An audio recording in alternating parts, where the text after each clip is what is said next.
I who have never known men. Now, I always say, judge a book by its cover and its title.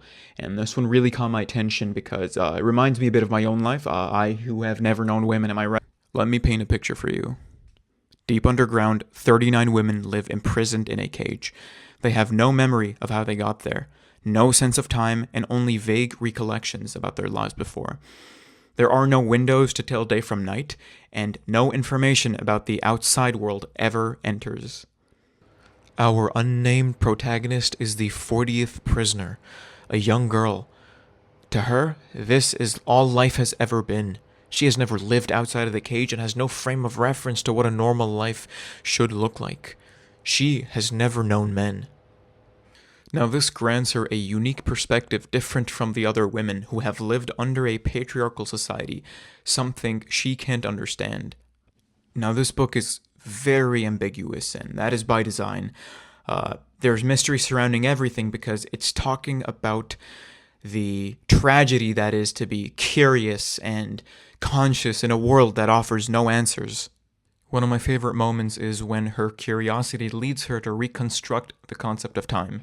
And how she does this is that when another prisoner, Anthea, who used to be a nurse in her previous life, tells her that the human heart beats roughly 70 to 74 times a minute, she uses this information combined with the guards that monitor them, their shift changes, and their daily routines, and she sort of figures out that this is when the day should start, this is when it should end, and then she eventually starts keeping time for herself and then reconstructs it for everyone else. And this is a small act of, I feel, defiance that reinvigorates all the prisoners, and it makes life feel a lot more human for them because they have no clocks to measure time.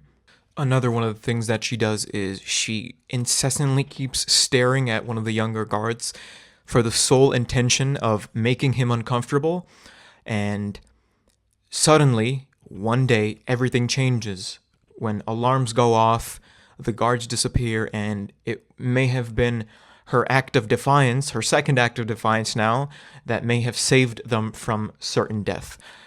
I'm not going to say more because you're going to read this and you're going to find out what happens.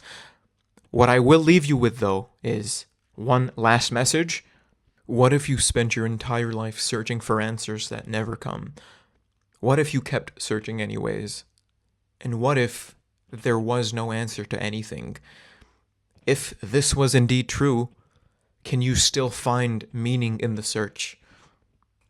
Is there beauty in the struggle? Is there purpose in the journey?